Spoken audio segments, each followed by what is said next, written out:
In today's news, this is a major warning that you need to be made aware of. USDT, the number one stablecoin, Bitcoin, the number one cryptocurrency, both of those two are very liable to experience extreme hardships in the near future, which will open up a corridor for Ripple and XRP to soak up all that liquidity, taking their place and explode in value. First things first, this paper here published by the IMF, the International Monetary Fund, so one of the biggest financial institutions in the world, claims that only 6% of Tether is actually backed by cash, which is absolutely nuts. As we can see in the paper in question, recent disclosures show that Tether may have exposed users to significant risk. Due to a lack of information about the profile and location of Tether's users makes it difficult to conduct any meaningful analysis of systemic implications. And while Tether is pegged 1-to-1 to the US dollar, US authorities may have limited influence over the issuer. This is why the US government and now the majority of the planet are trying to discredit Tether USDT, saying that it is nothing but a black swan event waiting to happen, that it is run by criminals and used by criminals. In fact, we have proof again here from Smoke of Tether's accounting failures from June to September 2017. Tether claimed full USD backing while just opening an account and receiving $328 million from Bitfinex. In November 2018, they reported $1.831 billion in reserves, but they transferred $475 million to Bitfinex the next day, indicating a lack of true backing. This lack of transparency is very worrying for the future and standing of currently the number one stablecoin. And in the IMF paper, it states right here that the recent disclosures at the end of March 2022 still lack important information, but makes it clear that Tether's asset risk exposures are still high. Only 6% of Tether is backed by cash, indicating liquidity mismatches, as Tether allows direct and immediate redemption at face value. And this sort of crisis waiting to happen is also why Bitcoin is in trouble as well. 24 Hours Crypto openly stated that XRP will 100% flip Bitcoin, and we can see evidence as to why right here again from Smoke, because USDT is a bomb waiting to explode and Bitcoin is inflated by Tether. This chart shows the flow of USDT and Bitcoin to and from Bitfinex over a specific period from March 1st, 2017 to March 31st, 2018, so a whole year later, and look closely at the Bitcoin blockchain panel, the bottom pie chart right here. It clearly shows the largest recipients of Bitcoin on Bitfinex from other exchanges, the wallet ID labeled as 1LSG. This is Tether. They make up over 50%. This is a major red flag. Tether plays a big role in Bitcoin's price manipulation, with a few wallets playing crucial roles in the flow of assets. The intermediary wallets linked to exchanges suggest Tether is disrupted across different platforms, likely to buy up more Bitcoin. And if large amounts of Tether are used to purchase Bitcoin, it will drive up the demand, the price, and influence the market price. Tether is a black swan event just waiting to happen, worse than the FTX crash will ever be, and with Tether so heavily involved in Bitcoin and therefore the rest of the crypto market will crash heavily. It really does pay to be knowledgeable so you can be aware and potentially predict the opportune times to invest in this market and what crypto assets to invest into. The next 18 months are going to be the most important ever in your lifetime for crypto.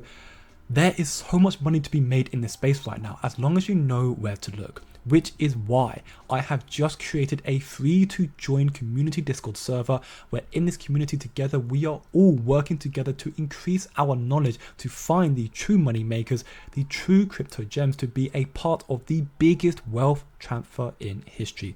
So by all means, come and be a part of the family. The link to join will be in the description below. Because as I said, Ripple and XRP will flip Tether, as its demise is effectively inevitable. But I also strongly believe, not financial advice of course, but I do believe that XRP eventually will flip Bitcoin. And no, not just because of the Tether crisis that is waiting to happen, but also because Bitcoin has failed to achieve the original vision of Satoshi Nakamoto, which is a significant deal, as confirmed in this interview with Scott Stornetta, a man who laid the foundation for Bitcoin, one of the few people who was cited in the original Satoshi white paper. Listen very, very closely. What Satoshi birthed is a wonderful thing, but it no longer has peer-to-peer characteristics for the vast majority of players. It is not the disinflationary thing that he had hoped for, because it's still quite volatile. And it's not anonymous like cash. So let's be realistic about the great work Satoshi did, but the fact that it falls far short of the initial goals laid out. And so I think the reason I'm spending so much time on that in trying to respond to your question is, let's start with a realistic baseline about what Bitcoin is today, is already.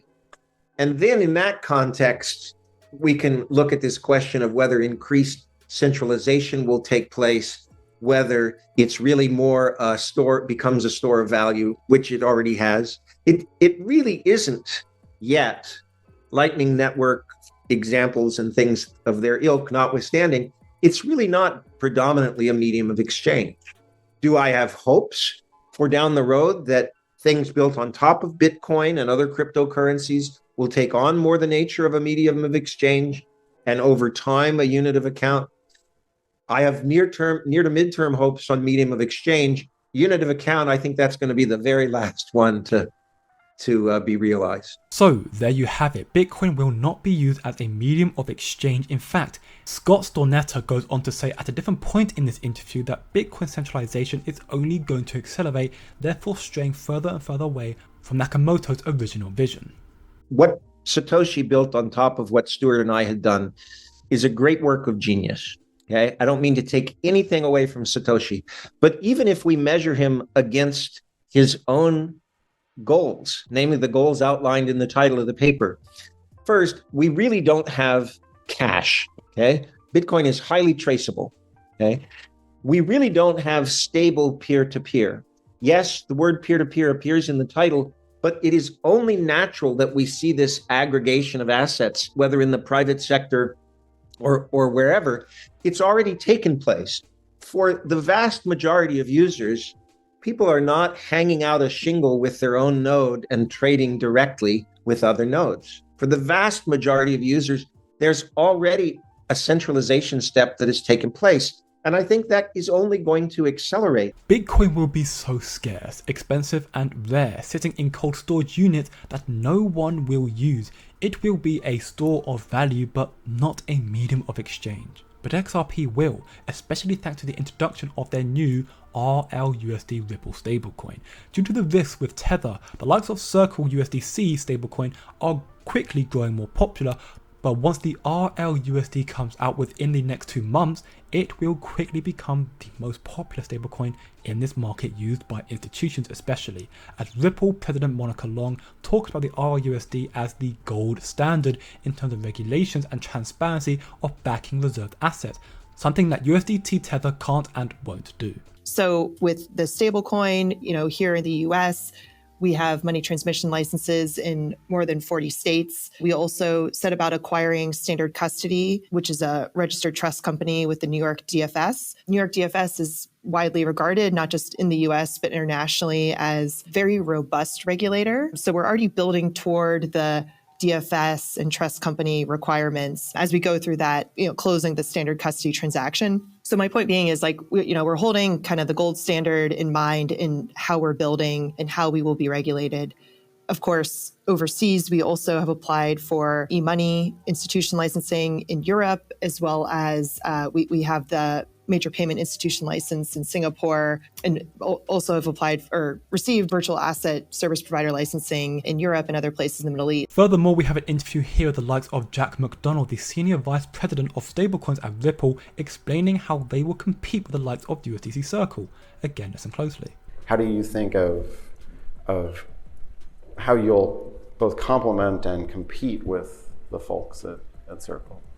Well, I think, and I'm sure we'll all share a view that there's a bit of a rising tide phenomenon that's happening, right? As institutional adoption grows, whether it's cross-chain or simply different tokens. And I think the panel before alluded to the fact that different stable coins are going to have different uses. There's a Venn diagram. There will be some similarities and some different. At Ripple, one of the things we're most excited about is this native payments business that Ripple has, and Ripple's been a increasing user of stablecoins, USDC, a big one in the ecosystem that they have there. And there is demand for more credible, regulated stable coins that have a lot of utility. And so I think within the payments business at Ripple, you're going to see a lot more use. You're going to see a lot more trading on the DEX utilizing the stable coin. And so I think we'll see also just future use cases, real world use cases around tokenization and others that will benefit from stable coins. So my sense is that there will be more stable coins, not fewer, going forward. But that said, the addressable market, I think, is going to meaningfully increase. And whether the projections of $3 trillion by 2028 come true or not, I think most believe that it's a growing market, and there's room for others. The release of the RLUSD will be pivotal in the future adoption of XRP, bringing more liquidity to the XRP ledger, soaking it up from USDT, and this will increase the use case and therefore the price of XRP. There are so many imminent catalysts incoming for XRP in the next month or two: the RLUSD, the lawsuit final verdict, rate cuts, and so on. As I said, all only months, if not now weeks away, so definitely do your own research, grow your knowledge, and also come chill and chat and learn in the free community Discord, link again in the description. And remember, don't look short term, think long term, and I'll see you in the next one.